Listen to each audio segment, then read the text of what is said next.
Seguinos en Twitter, @ecomedios1220. Las claves de la información, seguilas en Asteriscos, con José Calero e Iván Damianovich.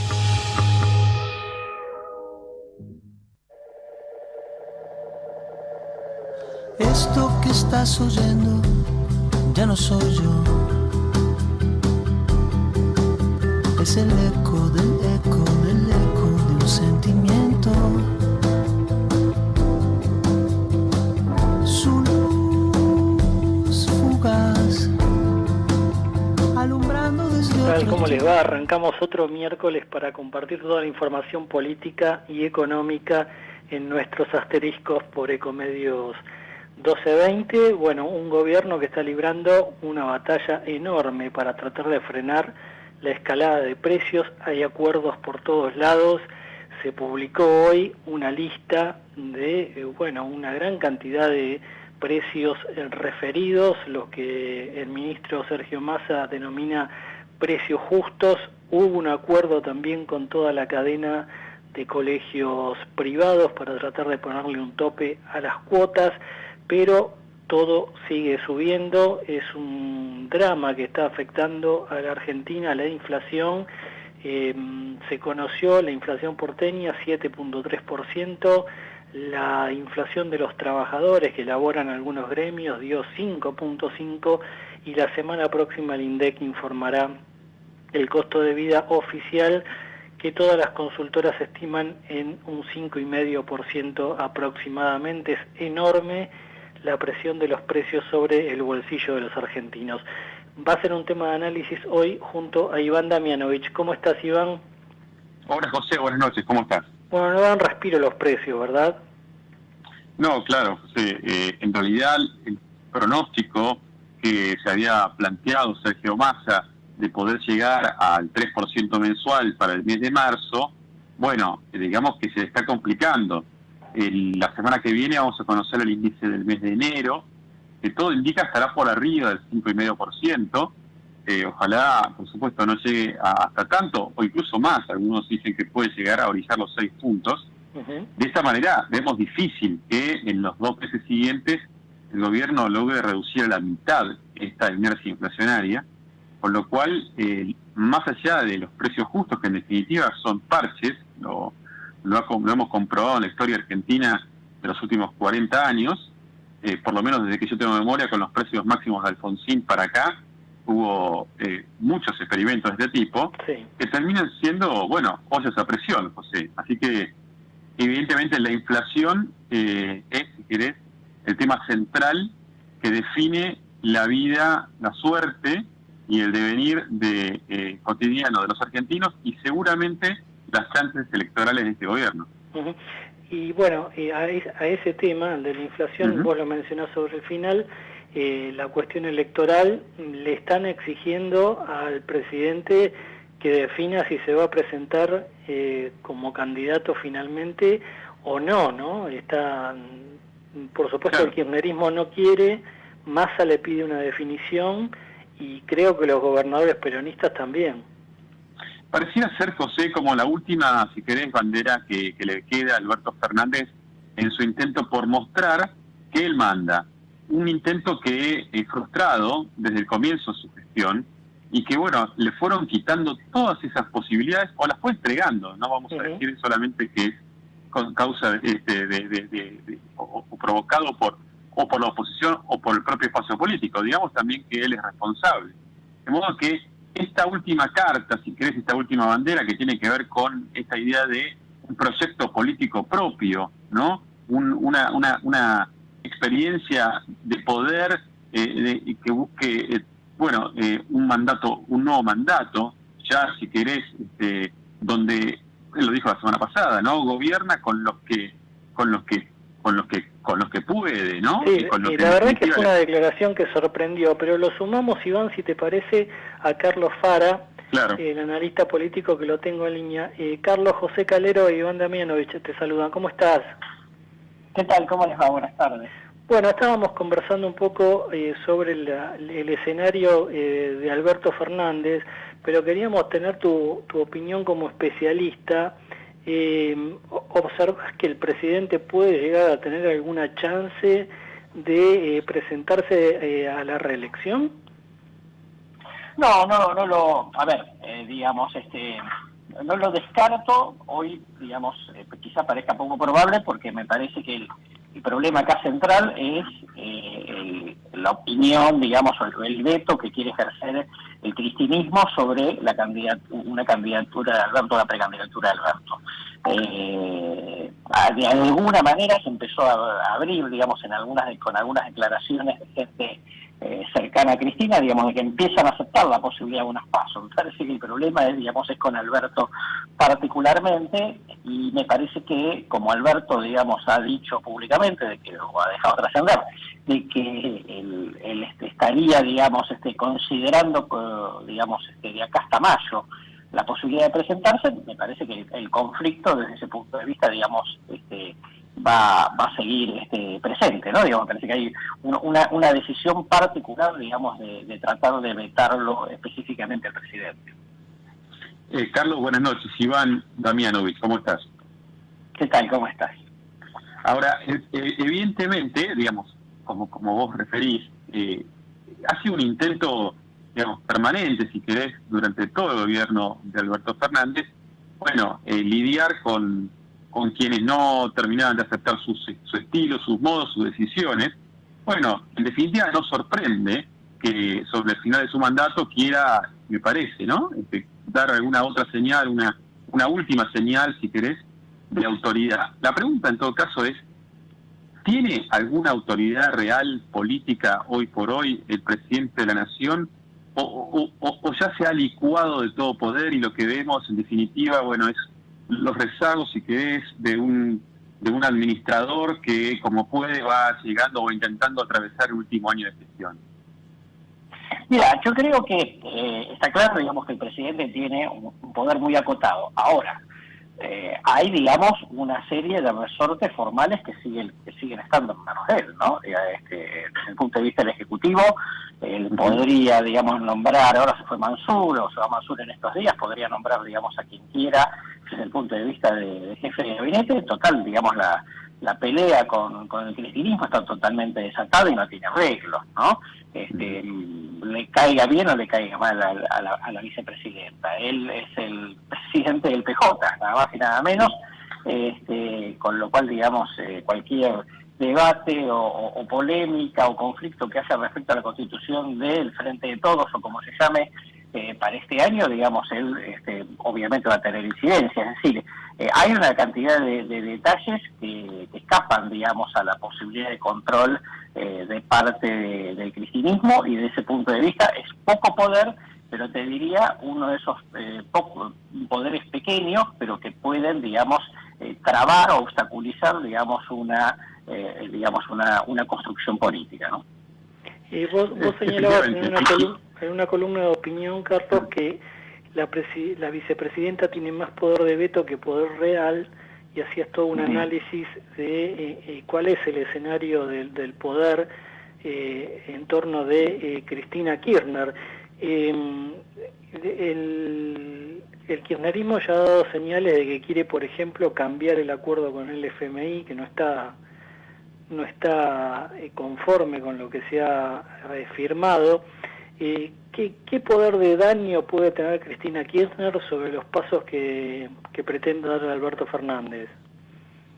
Bueno, ahí vos das un excelente ejemplo. Digo, el gobierno de Alberto y el Frente de Todos naufraga por completo o no, en función de cuán respetuoso sea, digamos, de las pautas negociadas con el Fondo Monetario.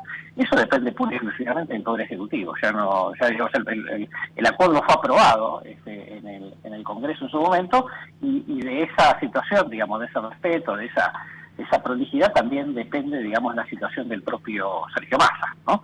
Entonces, ese es un buen ejemplo de situaciones en las cuales es absolutamente central. Digamos, si se cae el acuerdo con el fondo, el gobierno, digamos, va a entrar en un tembladeral como le ha pasado a otros gobiernos del 83 a la fecha. Por lo tanto, digamos, ahí, por mucha presión que Cristina y los suyos hagan, digamos, no hay vuelta que darles. Entonces, así, digamos, hay varias otras, digamos, decisiones que se toman cotidianamente, digamos, aumentos de tarifas de servicios públicos, etcétera, en donde en el circuito, tanto, digamos, de la decisión de poder formal, como del punto de vista, digamos, inclusive del disciplinamiento de los funcionarios en los sectores externos, donde el presidente, digamos, en ese sentido, tiene mano libre. Carlos, si miramos por un ratito el otro lado, digamos, de la película, la oposición, ¿no? Hoy tuvimos la información de la propia Carrió, de boca de propia Carrió, su intención de presentarse como precandidata a presidente. ¿Qué lectura haces de este lanzamiento de Carrió? Mira, me parece que Carrió, digamos, hace esta movida en parte para, digamos, subirse el precio en una negociación de listas legislativas o eventualmente, digamos, cargos de un eventual futuro gobierno de Juntos por el Cambio, ¿no? Creo que ella no tiene, digamos, ella creo que es consciente realmente, digamos, de que no tiene ninguna posibilidad de ganar esa primaria eventualmente. Pero por el otro lado, me parece que ella hizo una serie de advertencias en los últimos tiempos respecto de que si no se cumplían como ciertas pautas de convivencia dentro de Juntos por el Cambio o ciertas pautas éticas, que ella iba a presentar su candidatura. Lo cual lo que te está indicando, digamos, es que ella evidentemente, digamos, está observando que determinado tipo de compromisos o determinado tipo de cuestiones que se charlaron con ella no se están cumpliendo, y me tengo que la impresión, digamos, de que ella en los últimos tiempos fue bastante crítica de Mauricio Macri. Mauricio Macri sigue, digamos, sin definir su candidatura, con lo cual me parece, digamos, que ahí se le suma un conflicto adicional, ¿no? Bien, Carlos Fara, gracias por este contacto con Asteriscos, que te vaya muy bien. Igualmente, que tengan lindo día. Bueno, ahí está el escenario abierto, Iván, muy complejo. Claro, discutir tanto sobre candidaturas a esta altura, con todos los problemas que hay en el frente social, en el frente económico, parece también un poco absurdo, pero refleja en qué está la clase política argentina, ¿no? Tengamos en cuenta que hay, entiendo que 15 gobernadores que anticipan la elección para no quedar pegado al comicio nacional, diferenciarse del presidente y tratar de retener sus provincias, ¿no? Sí, yo te diría, José, de todas maneras, que cuando vos referís esta, si querés, disociación entre la realidad económica, los padecimientos de la sociedad y la conversación de la dirigencia política en torno a las candidaturas, te diría que eso, digamos, lo comparto, pero también hay una realidad.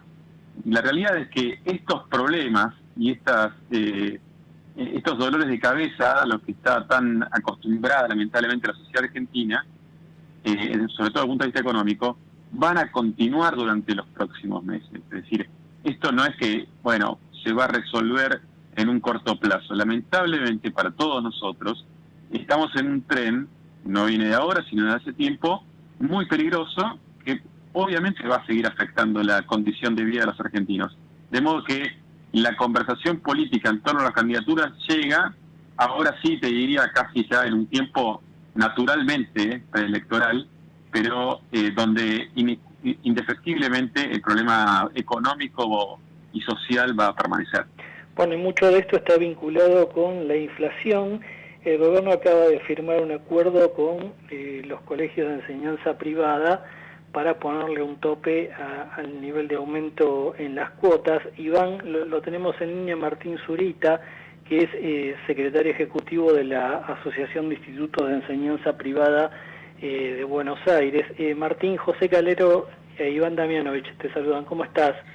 Hola, buenas noches. Muy bien, muchas gracias. Bueno, ¿cuál es la conclusión que ustedes sacan de este acuerdo? ¿Es cumplible? ¿Complica el funcionamiento de los colegios? Bueno, nosotros somos la asociación más representativa de la provincia de Buenos Aires, abarcamos cerca de 2.500 escuelas y realmente no estamos de acuerdo no hemos firmado, pertenecemos a la Junta Nacional de Enseñanza Privada, que tampoco firmó, porque no estamos de acuerdo con la modalidad de esta sugerencia, de estas recomendaciones del Ministerio de Educación Nacional, por el motivo que una cuota de un colegio privado tiene como componente un poquito más del 80% el costo laboral. Entonces, hoy se habla de topes para las cuotas, para los aranceles, pero nada paritaria docente, las otras paritarias no docentes. Entonces, nosotros no podemos con un voluntarismo decir, bueno, en el mes de en mayo, junio, tanto por ciento de aumento, porque no sabemos cuál va a ser la paritaria. De hecho, el año pasado, la paritaria docente cerró en 109, en todo el año, ¿no? 109%. Con lo cual, ahora decir que más o menos los cálculos que sacó el Ministerio de Economía es un 30%, nada asegura. Hoy empezaron las negociaciones paritarias con los gremios, que el porcentaje que pidan los gremios que finalmente arreglen sea el que nos quieren hacer imponer como un tope para las cuotas. Entonces, bueno, ese es el planteo nuestro, por lo cual no estamos de acuerdo con esta situación que se plantea desde Nación. Ahora, Martín, buenas noches. Iván Damianovich, saluda, ¿cómo le va? Buenas noches. Buenas noches, Iván. Cuando se produce esta información, o ustedes se enteran de que el gobierno está promoviendo este congelamiento de las cuotas, ustedes son convocados, hay una mesa de conversación, ellos, digamos, tienen un cuadro de situación real de todos los costos que tienen los colegios, donde no solamente el docente, que entiendo que es el más importante, pero en todo caso también hay otros costos asociados a la enseñanza, lógicamente. Digamos, ¿cómo es esa conversación? ¿Ustedes sienten que el gobierno en ese sentido tiene elementos, tiene herramientas para llegar a esta iniciativa? Mira, es muy buena tu pregunta, porque es lo que todas las escuelas, desde que se conoció esto mediáticamente, nos están preguntando. No pueden creer cómo, porque el gobierno ha firmado algunas entidades que representan a las escuelas privadas, que aceptaron esto, y no podemos creer, las escuelas no pueden creer, los dueños de escuelas no pueden creer, que gente que representa a las escuelas privadas haya firmado algo así, teniendo en cuenta cuál es nuestra dinámica, cuáles son nuestros números. Para darte un ejemplo muy concreto de la provincia de Buenos Aires, el año pasado fue 109 el aumento salarial docente, casi 10 puntos por encima de la inflación. Sin embargo, las cuotas de los colegios privados siempre hablamos de las escuelas con aporte estatal. Esto es importante aclararlo, porque no entran las escuelas sin aporte estatal en esta recomendación. Entonces, las cuotas aumentaron un 89%, con lo cual 17% menos lo que tendrían que haber aumentado.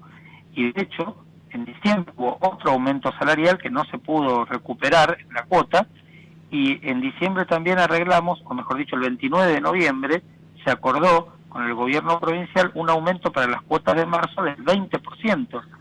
O sea que la realidad, y ni hablar de otras jurisdicciones, nosotros dentro de la Junta Nacional de Enseñanza Privada estamos en contacto con Córdoba, Corrientes, Misiones, bueno, con todas las provincias, y todas tienen una dinámica distinta. Por eso, esto de que Nación, que es un ministerio que no tiene escuelas, ¿sí?, decida sobre lo que después las provincias van a tener que hacer en sus jurisdicciones, realmente no lo entendemos. Y no entendemos cómo no se pusieron en la mesa a la hora de diseñar esto, la necesidad de medidas integrales de salarios y precios.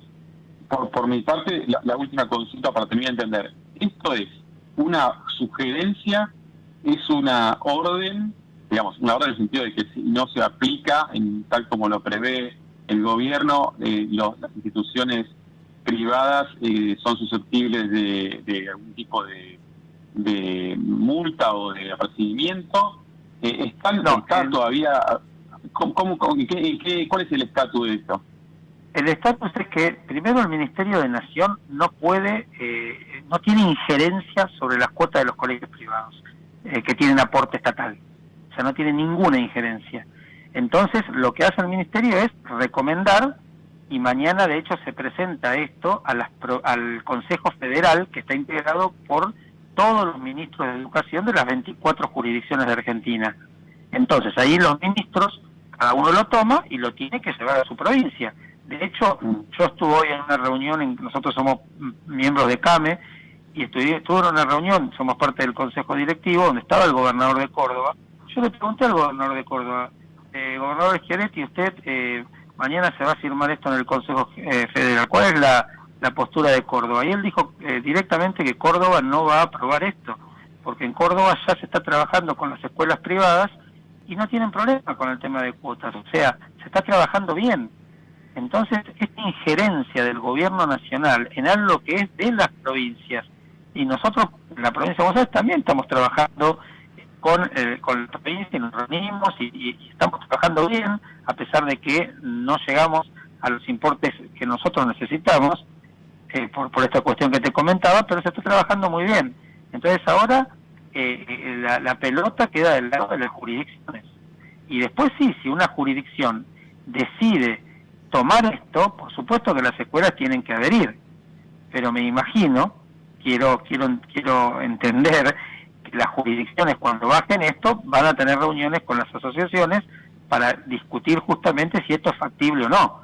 Por supuesto que también pueden tomar una decisión de hecho y de bajarlo, ¿no? Pero no sería realmente lo adecuado. Creo que esto tiene que ser algo por consenso y por diálogo. Yo creo que le faltó al Ministerio de Educación Nacional un diálogo con todas las entidades representativas del sector para saber realmente cómo es este tema. Nosotros no fuimos convocados, y bueno, y hoy se ven las dificultades que esto acarrea por tomar decisiones de esta manera. Martín, en la ciudad de Buenos Aires esta semana cerró un colegio en forma sorpresiva. Se supone que es un caso puntual, pero quería preguntarte cómo fue el 2022 en el marco de esta crisis, la situación de los colegios en la provincia de Buenos Aires, si hubo problemas de funcionamiento y si hubo algún cierre. Bueno, nosotros después del año y medio de cierre de escuelas, de falta de presencialidad, tuvimos realmente en la provincia 80 escuelas que cerraron, sobre todo jardines de infantes y jardines maternales, pero también escuelas primarias y secundarias. Y luego de la pandemia, en el año pasado, que fue el primer año de presencialidad plena después de la pandemia, también hemos tenido menos, pero ha habido cierre de escuelas. Y bueno, ahora también hoy salió en los medios que hay una escuela en Lanús que está cerrando. Bueno, la situación de las escuelas, por eso nosotros estamos desde AIEDVA, que es una asociación que tiene casi 70 años y que está conformada por propietarios de escuelas, realmente estamos bastante alarmados y queremos certidumbre sobre toda esta situación, porque nosotros venimos ya mal del año pasado sin poder recuperar el tema de cuotas, y uno tiene que, obviamente que estamos permanentemente invirtiendo las escuelas que pueden, porque hay muchas escuelas que no lo pueden hacer porque están al límite. Hay muchas escuelas que están endeudadas para pagar los sueldos, están endeudadas con el Instituto de Previsión Social o están endeudadas con la FIP, porque no llegan a cubrir los sueldos.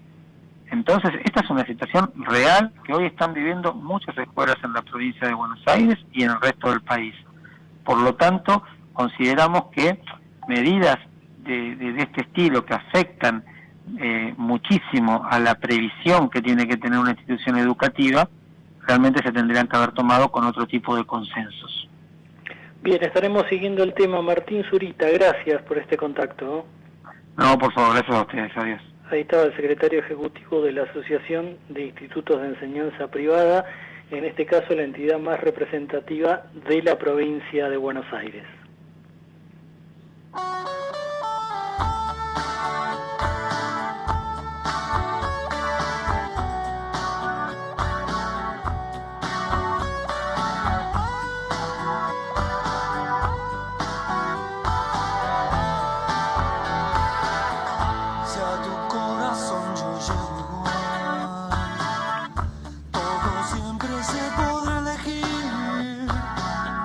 No me escribas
enero, ¿no?, de 1950, ahí sonaba el flaco.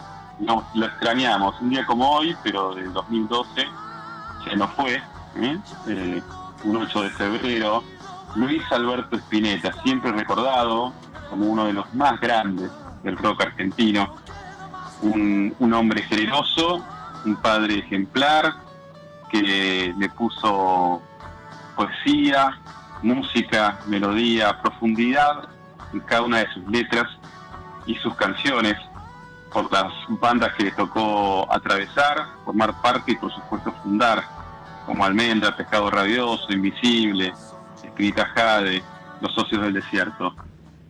Luis Alberto Spinetta, un día como hoy, lo perdíamos, pero como los grandes de la música y por supuesto del arte, nunca mueren. Aquí lo recordamos también en Asteriscos.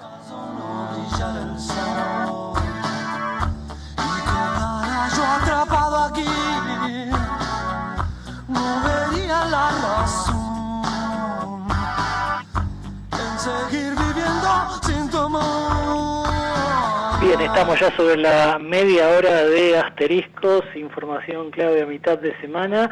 Iván, bueno, todo el análisis político, por supuesto, está tamizado por las disputas internas, tanto en el oficialismo, con un kirchnerismo que quiere imponer su propio candidato. Dicen que a Cristina Kirchner se inclinaría por el actual ministro del Interior, Guado de Pedro, y una oposición que hoy suma otra candidata, ¿no?, con Lilita Carrió. Lo hablamos hace un rato con Carlos Farar, José, la dinámica que estamos observando por estas horas en la que todo dura muy poco, porque la verdad es que todo es muy efímero. Uno dice, te escuchaba recién, bueno, pareciera que ahora el candidato de Cristina es Guado de Pedro, todo es muy efímero. Es la dinámica en la que vamos a tener que empezar a movernos hasta que en el mes de mayo se constituyan finalmente las propuestas electorales. La realidad es que vamos a atravesar 2 meses de mucha incertidumbre, de mucha vorágine política, tomarlo con la lógica electoral que imprime el calendario y los tiempos de la democracia, deseando que en definitiva, tanto en un espacio como en el otro, o en los espacios libertarios que también quieren hacerse un lugar, aparezcan nombres que en todo caso pongan a la Argentina adelante, ¿no? Sería como un ejercicio saludable y no los vedetismos y los egos que venimos advirtiendo desde hace tantos años. Y después, lo segundo me parece deseable, José, es que en esta dinámica política que ya estás refiriendo y vamos a analizar seguramente a lo largo de los meses en Asteriscos, bueno, intentar que ese tobogán, esa montaña rusa, más que tobogán te diría, de la campaña electoral, afecte lo menos posible a la economía que ya está muy golpeada. Esto me parece que es el desafío que debe primar en la dirigencia argentina, es decir, establecer reglas claras, debates con altura, con proyección, con plan, que en todo caso coincida, no importa el color político, sino en el objetivo de sacar al país de la situación en la que se encuentra. Si logramos eso, habremos dado seguramente, muestras de madurez democrática. Bien, Iván, la seguimos la semana próxima. Un fuerte abrazo.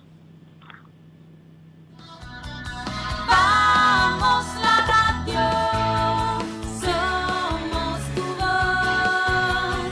Vamos con Eco, siempre la verdad y la mejor información. Estamos llenos de historias verticales. Gira tu celular. En Catamarca tenés algo distinto para contar.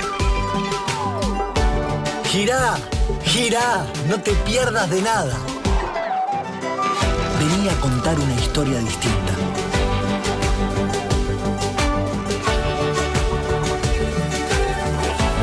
¿Querés descubrir algo distinto?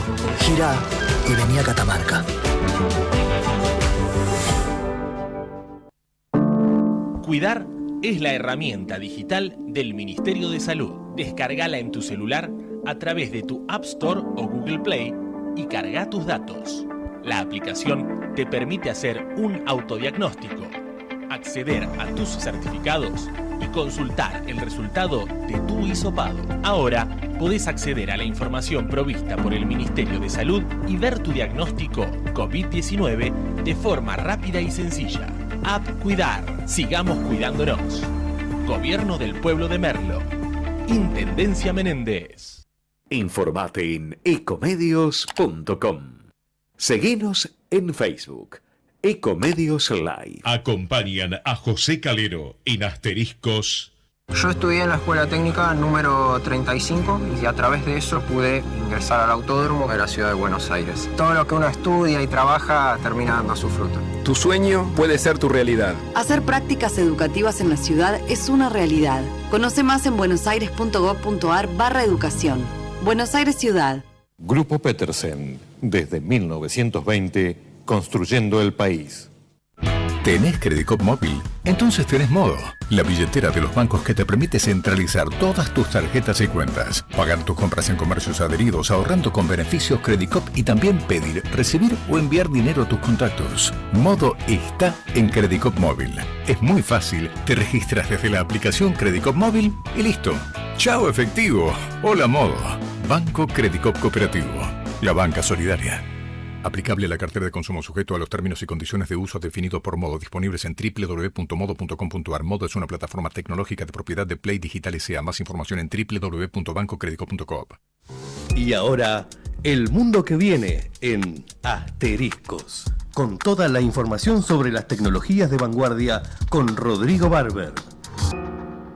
Bueno, y en el mundo que viene queríamos analizar hoy, información que estuvo dando vueltas toda la semana y que está vinculada con un chat muy especial. Rodrigo, ¿cómo estás? ¿Qué tal, José? Muy buenas noches. Bueno, es así, ¿no? ¿Qué es esto nuevo? Bueno, esto nuevo, de lo que se está hablando muchísimo esta última semana, especialmente en los medios, en verdad es la cara visible de muchas herramientas que se vienen desarrollando desde hace muchísimos años, porque en verdad ya a mediados del siglo pasado se empezaron a plantear los conceptos fundamentales de todas estas herramientas, pero que estos últimos 10 años, y especialmente los últimos 5 años, sobre todo con los desarrollos tecnológicos y la capacidad de procesamiento que tenemos con todas los sistemas de la nube, ¿no? Que se habla mucho de la nube, pero justamente lo mágico de la nube es tener esa gran cantidad de servidores que trabajan en conjunto y que nos permite tener esa capacidad de procesamientos que antes no teníamos. Es otro tema complicado también para analizar algún día, que es la nube exactamente. Entonces justamente toda la capacidad de proceso que tenemos ahora nos permite tener estas herramientas que hacen cosas que parecen realmente mágicas, como que uno le puede preguntar a un chat en lenguaje natural, o sea, en el lenguaje que utilizamos todos los días, cualquier cosa, y esa plataforma nos puede responder como si fuese una persona más, o incluso uno le puede pedir a esa plataforma que nos responda de formas especiales, como si fuese un niño de 5 años, o que nos responda con un poema.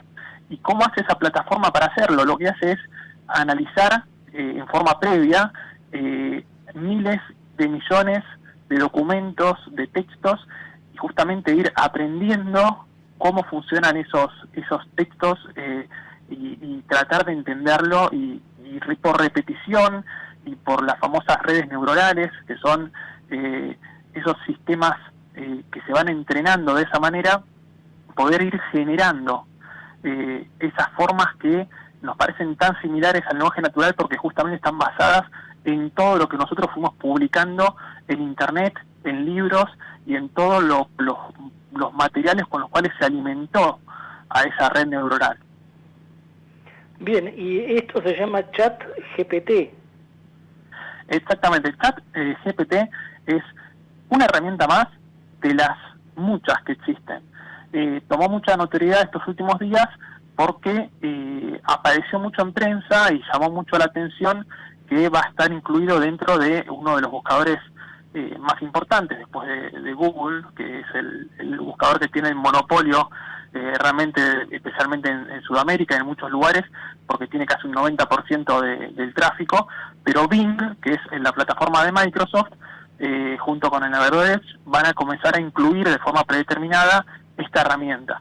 Eso generó mucha expectativa porque ya esta herramienta se había publicado, se hizo pública en noviembre del año pasado, pero en este momento ya es accesible para el público general.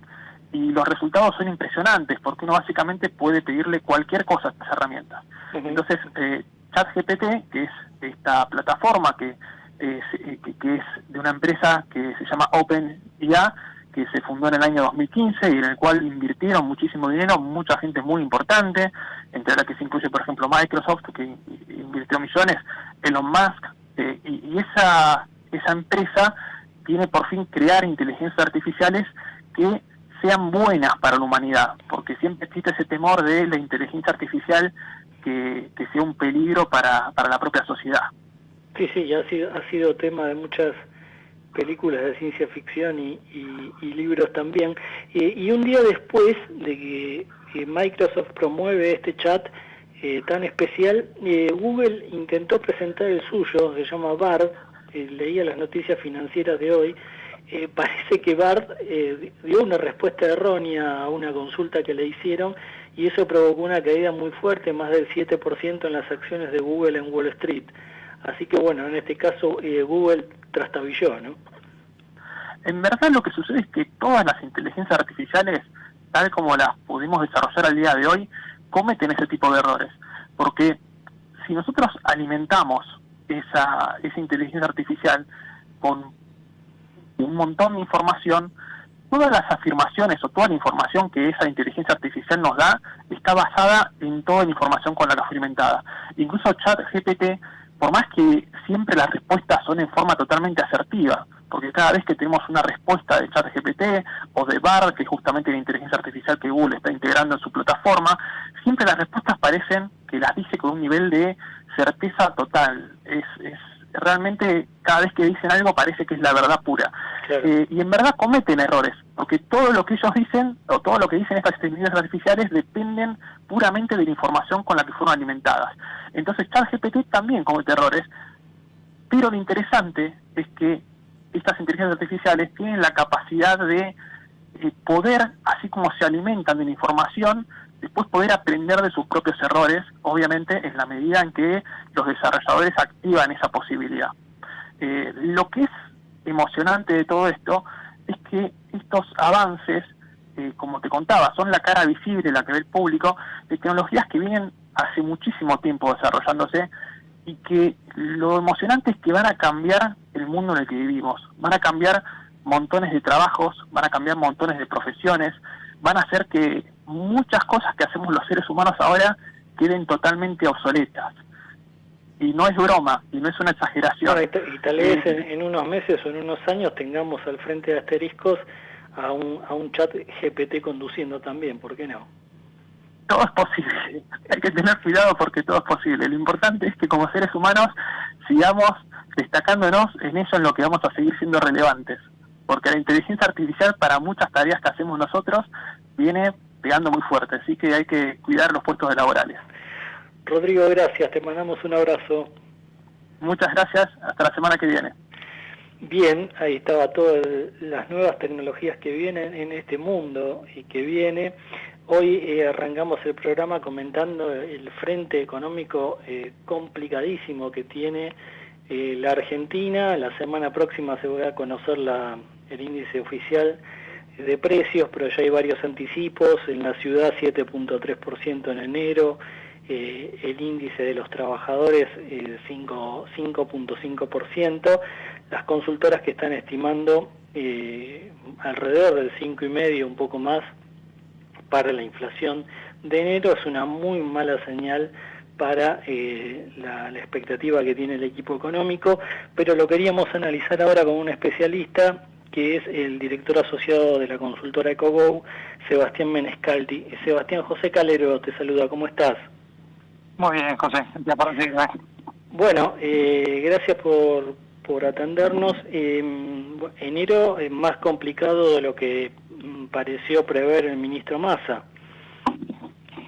Sí, nosotros tenemos estimaciones propias. En nuestros números la inflación fue del 5,9%, o sea, se aceleró respecto a los valores de noviembre y diciembre. Parte de esto por aumentos que ya estaban estipulados, aumentos de transporte, prepagas, algunos otros servicios públicos, pero también parte porque la inflación de alimentos, que venía relativamente tranquila, en el momento que se había hecho el programa de precios justos, bueno, esa inflación de alimentos se empezó a acelerar en las últimas semanas, en particular a partir de la segunda semana del mes.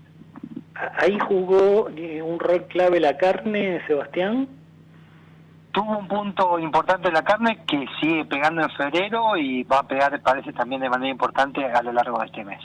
O sea, la carne tuvo también parte de rol, no solo la carne, creo que todo el tema de la sequía está afectando un poco a los precios de los alimentos. Vos pensás que hay menos trigo, menos alimentos que te pegan a carne, también te pegan los lácteos, o sea, tenés un conjunto de productos frescos, si querés, y derivados que están empezando a ajustar sus precios, dado que la oferta se está reconociendo que es más escasa de lo que se esperaba.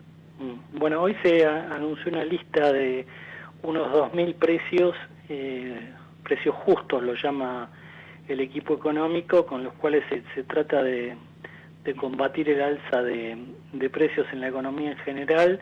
También hubo un acuerdo con los colegios privados, parece que no hubo tanto consenso ahí, hoy hicimos una nota en la primera mitad del programa, pero ¿qué camino, qué estrategia le queda por recorrer a Massa y a su equipo para tratar de llegar al objetivo que planteó de empezar con un 3, con un 4% el índice de costo de vida, cuando, bueno, estamos hablando de que enero ya da casi 6%?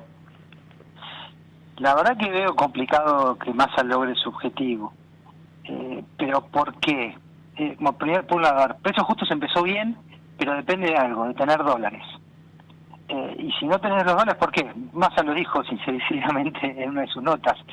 Él dijo que precios justos había tenido efecto en noviembre y diciembre. ¿Por qué? Bueno, porque él tenía el manejo además de los dólares, y entonces podía negociar en la empresa, hacer un subsidio cruzado entre te dejo importar y vos no me subas tanto los precios. Yo te doy rentabilidad por un lado, te la saco por otro, y se iba negociando. El tema es que no hay muchos dólares en la economía y va a haber menos si es que hay una sequía importante.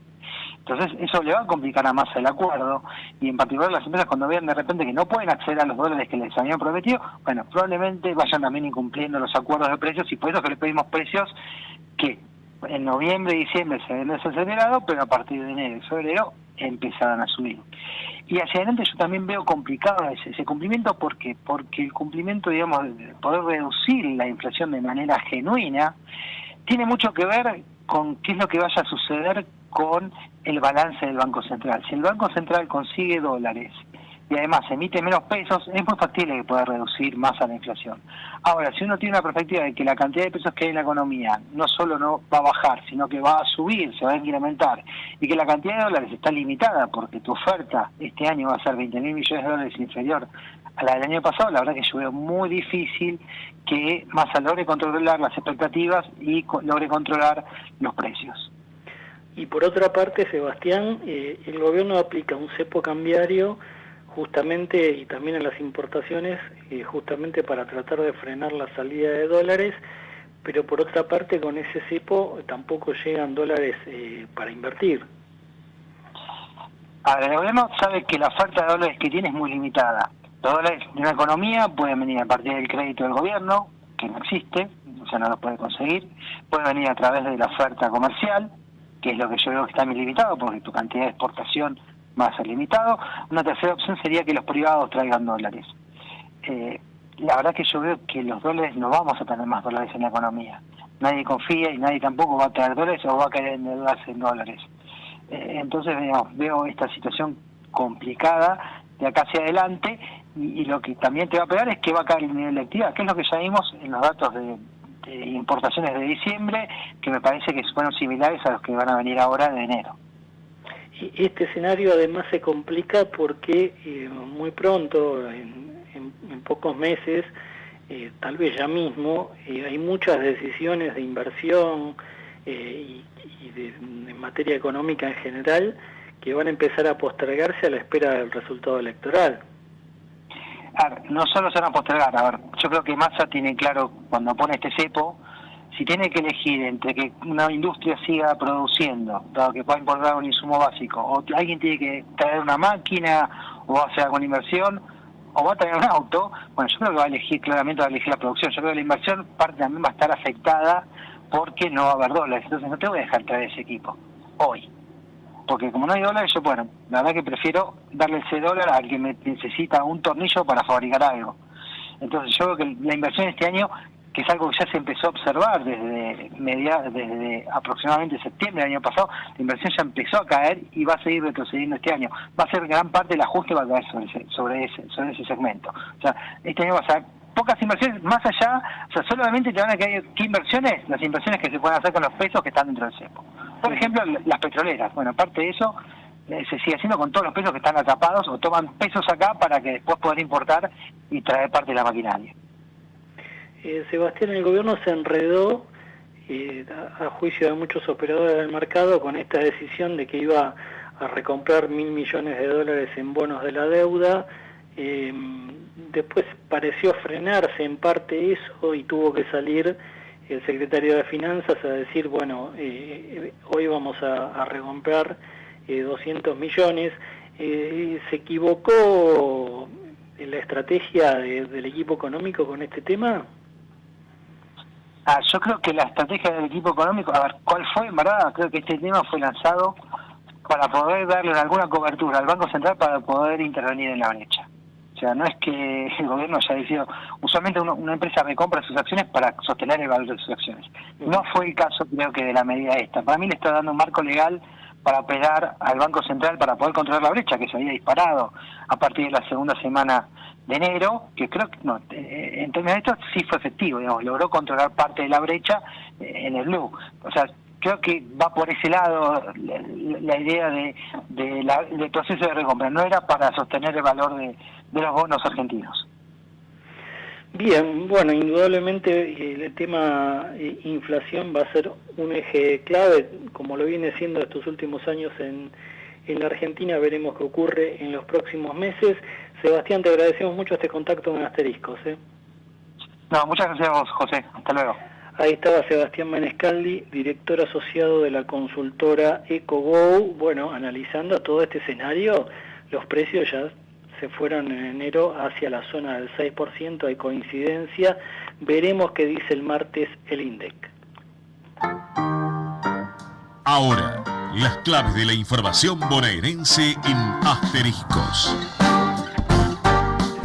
Toda la información de la provincia de Buenos Aires, la gigantesca provincia de Buenos Aires, de la mano de Juan Andrés Paulengo. ¿Cómo estás, Juan? Muy buenas noches, José. ¿Cómo andan, amigos? ¿Bien? Bueno, hoy hablamos mucho de las candidaturas. Apareció una nueva candidata, que es Lilita Carrió.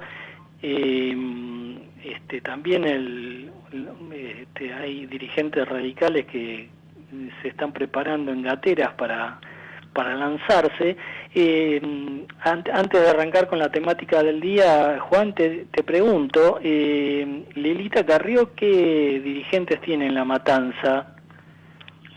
Sí, tiene al doctor Alejandro Zamorano, que es el presidente de la coalición, y también tiene a quien ella llama a su hermano menor, que es Toti Flores, el histórico Toti Flores, el dirigente social. Bueno, tal vez sea precandidato a gobernador. No creo que sea tal así, ¿no? Me parece que ahí van a apuntar a Maricela Echegoy, pueden apuntar a otros apellidos. Por ahora, está bien, esto es información de último momento, sí. Lo de Lilita Carrió, me parece que Toti va a seguir haciendo campaña en La Matanza, intentando enfrentar por el otro lado a Lalo Creus, ¿no? Bueno, habrá que ver si Lilita finalmente mantiene su precandidatura o fue una jugada para tratar de ordenar de alguna manera las candidaturas en la oposición, que florecen cada vez más. Me inclino en ese punto. Yo creo que la estrategia de ella es tratar de negociar con Horacio Rodríguez Larreta. Tengamos en cuenta que ella pone en juego 6 diputados nacionales por la provincia de Buenos Aires. Bueno, es un espacio político importante. Arrancamos por La Matanza. Juan, ¿hay novedades con el Metrobús? Sí, a través de un acuerdo entre el municipio de La Matanza y el Ministerio de Obras y Servicios Públicos de la Nación, con una inversión de 451 millones de pesos y un plazo de ejecución de 6 meses, desde San Justo y hasta el kilómetro 29 por la ruta 3 se va a repavimentar el Metrobús. No solo repavimentación, sino también el arreglo de veredas, iluminación y demás. Esto, de alguna manera, va a permitir nuevamente acelerar esta vía de comunicación que es la ruta 3. Bueno, una obra clave. Un Fernando Espinosa que se ausentó de una reunión estratégica, Juan, en las últimas horas, no fue a la convocatoria del presidente. No solo no fue a la convocatoria del presidente, sino tampoco estuvo en verlo. Claro. Él aduce que está de vacaciones, pero bueno, juegan en equipo con Verónica Magario, que tampoco vino, ni tampoco algún que otro alto dirigente que él tiene a veces que lo reemplaza. Bueno, habrá que ver cómo se posiciona Espinosa, que le ha dado cabida todos estos años a muchos dirigentes del kirchnerismo, ¿no? Sí, y del siolismo también. Uh-huh. Bien, seguimos con la política, Juan. Hay movimientos en el Frente de Todos. Sí, todos los días tenemos apellidos, ¿no? A ver, estamos hablando al presidente, no descartemos el tema de Alberto Fernández. Bien, Sergio Massa se lo dijo, ¿qué vas a hacer en tu vida? Sergio Massa es el candidato, me parece natural. No descartemos a Daniel Scioli, aunque perdió en las pasadas elecciones a presidente. Y ahora aparecieron 3 apellidos más. Uno de ellos, Guado de Pedro, con la bendición del Instituto Patria. Otro es Grabois, el hombre social cristiano, con bendición o no.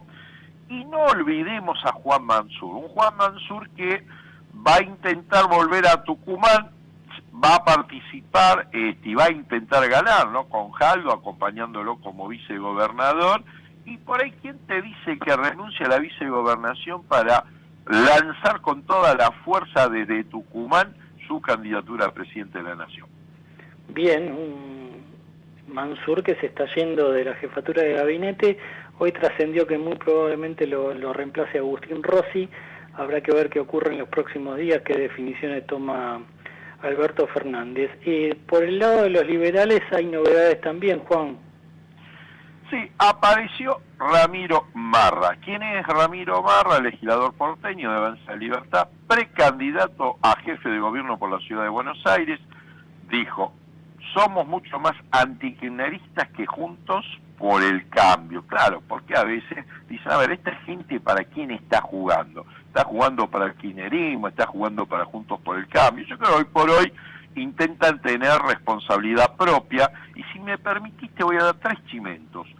Uno, rápido, el abogado mediático Fernando Burlando sería el candidato a gobernador por la provincia de Buenos Aires. ¿Sí? Prestemos atención. Juan Carlos Bloomberg sería candidato a diputado nacional por la provincia, teniendo en cuenta que su domicilio es en San Isidro. Y el empresario y productor teatral Ariel Diwan, candidato a intendente en Morón. Bueno, indudablemente el liberalismo intenta posicionarse como tercera fuerza. Veremos si finalmente lo logra consolidar. Las encuestas por ahora están diciendo que sí, que lo va a lograr. Habrá que ver cómo termina esta historia, Juan. Y un cierre vinculado a la salud. Sí, justamente te pido un minutito para hablar de cómo es el programa bonaerense para diabéticos. Quien te habla, yo soy diabético, soy insulino dependiente. Hay 330.000 personas con diabetes que no tenían cobertura y se estaban comprando una medicación que va entre los 20.000 a 150.000 mensuales. Estamos hablando de insulina, metformina y demás. Justamente este programa modelo se puso ya en marcha en los municipios de Seiza, Avellaneda, Lanús, Esteban Echeverría, La Matanza, Morón. Va a abarcar toda la provincia, 135 municipios, se llama ProDiaba, y justamente lo que hay que hacer es pedir al Ministerio de Salud de la provincia de Buenos Aires al teléfono 0221-429-2982, 0221-429-2982. Ahí te van a dar qué hospital cercano tenés, te va a atender un diabetólogo y va a autorizar para que retires gratuitamente la medicación. Bien, un programa muy importante, en este caso para quienes padecen diabetes. Querido Juan, gracias como siempre por toda la información, hoy más amplia que nunca. Nos reencontramos la semana próxima. Buena semana, nos encontramos el próximo miércoles. Bien, cerramos con una noticia vinculada con una red social que usamos todos. Twitter tuvo problemas en todo el mundo. Los usuarios recibieron mensajes de límite de tweets alcanzados y no podían tuitear. La red social funcionó con problemas, impedía enviar tweets y lo que hacía era enviarlos a borradores o mostraba un error. Bueno, otro dolor de cabeza para las redes sociales. Esperemos que se solucione rápidamente. Nosotros llegamos al final, nos vamos, nos reencontramos como siempre la semana próxima, el miércoles, desde las 20 en nuestra Ecomedios 1220, con asteriscos, información clave a mitad de semana. Chau.